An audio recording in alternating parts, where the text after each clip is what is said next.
Hi, my name is Ganesh and I'm here to talk about Scrum. Scrum is a widely used software development framework today. Let us understand Scrum by answering few questions like what is Scrum and how do you use it?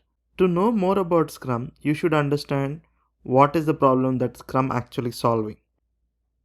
Let us say you have an idea and you want to discuss that idea with your friends and family, and then you find out right skill for your idea, and you want to plan right from the start to end, and then you start developing it, and then you set a deadline and deliver the project. So this is, assume that this is going to take you a couple of years to complete.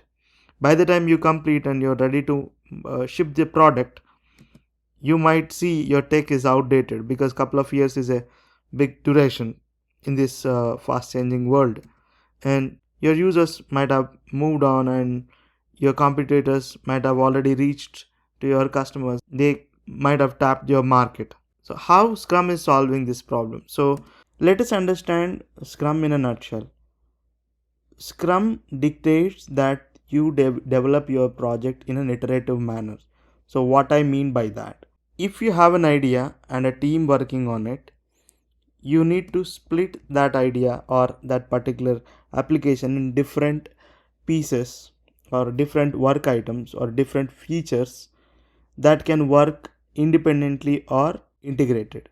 So once you have that list item, you need to pick one item to work on and start the iteration number one.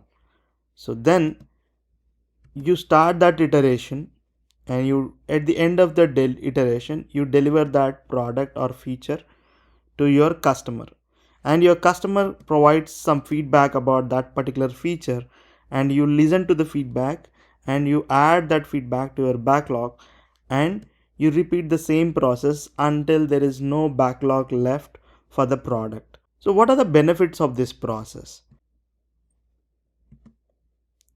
So with this process of dividing your software into different pieces and achieving them in different iterations or sprints and delivering it to your customers gives you an ability to release your application faster to your client and give updates or new features much faster. And then you have a chance to improve continuously. You're constantly listening to your customer.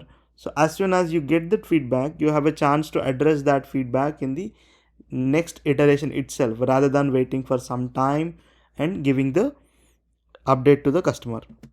And you have the real time insights from your customers, because if you have delivered couple of features that are being used by the customer, and the insights coming out of that particular usage is invaluable, like you can go ahead and change your entire scope of your future features as well.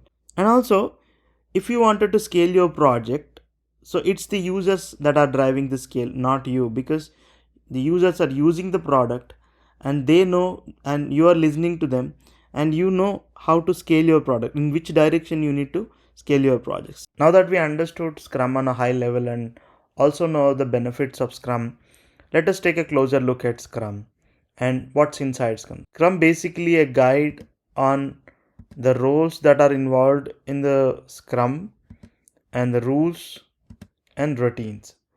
At least this is what I think of Scrum. Let us understand roles first. So there are three roles involved in the Scrum, and a typical Scrum team size could be minimum of 3 members to maximum of 9 members. So Scrum Master basically facilitates the team and guides the team towards the goal or delivery. So he also responsible for any impediments or blockers that team faces. And then the product owner acts like a captain, so he kind of plans and prioritizes and directs the team delivery. So finally, the developers, the people that are going to build the product and test and maintain. So these are the three roles that are involved in a Scrum.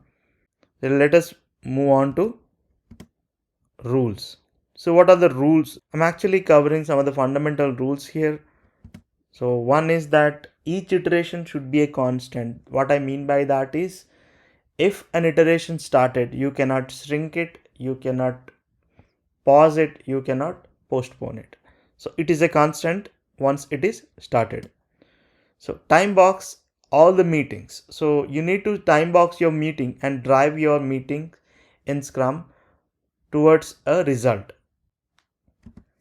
And never to fail attend meetings, because Scrum encourages you to document less and interact more. So it is important to attend the meetings.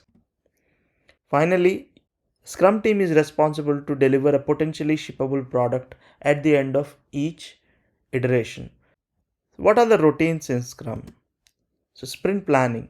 Plan your goal or set a goal for your sprint, and then go back to the backlog and understand or pick the items that are gonna align with your goal and start the iteration. So that's the meeting called sprint planning. And daily Scrum.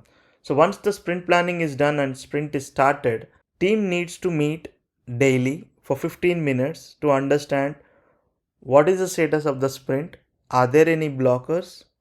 So this actually enables the team to be on same page during the sprint at any given point of time.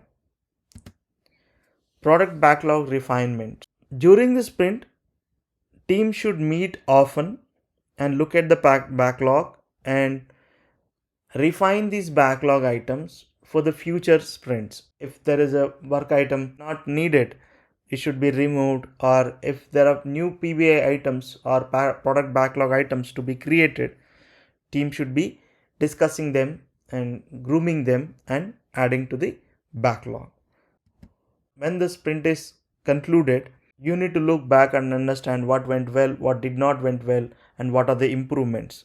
So sprint retrospective is one routine that helps the team to sit together, discuss these items, and if there are any improvement areas or action items, they discuss and add them to the backlog or their delivery plans. So teams get better by each iteration. So now that we have understood a lot of aspects or a lot of glossaries of Scrum, let us understand the Scrum. This is the official workflow diagram of Scrum on scrum.org. Let us put together our understanding so far. The start, sprint planning. So in the sprint planning, all the team members come together to plan the sprint backlog from the product backlog. So the team looks at product backlog and picks the work items that are matching with the sprint goal and prepare a sprint backlog. Once the sprint backlog is prepared, the team will start the sprint.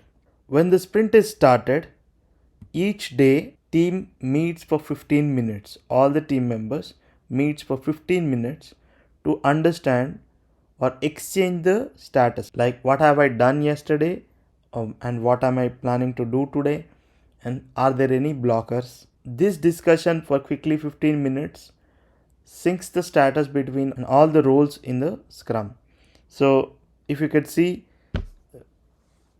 the diagram indicates 4 developers, 1 Scrum Master and 1 PO. I don't know who's who, but definitely I can say the red ones are actually developers because they are more in number, and I don't know if the blue is Scrum Master or green is Scrum Master, but that's the Scrum team. And at the end of each delivery, the Scrum team produces a software delivery increment, and this is a shippable product increment. So finally, when the product increment is delivered, when the new sprint is about to start, we will do another activity called sprint review. This sprint review will actually encourage the team to come together and talk about improvement areas, good things that I've done during the sprint, and appreciate people, so on and so forth. Again, the loop begins until the product backlog item is completely finished. We reached the end of the video, guys. Thanks for watching. For more videos like that, please do subscribe and like the video.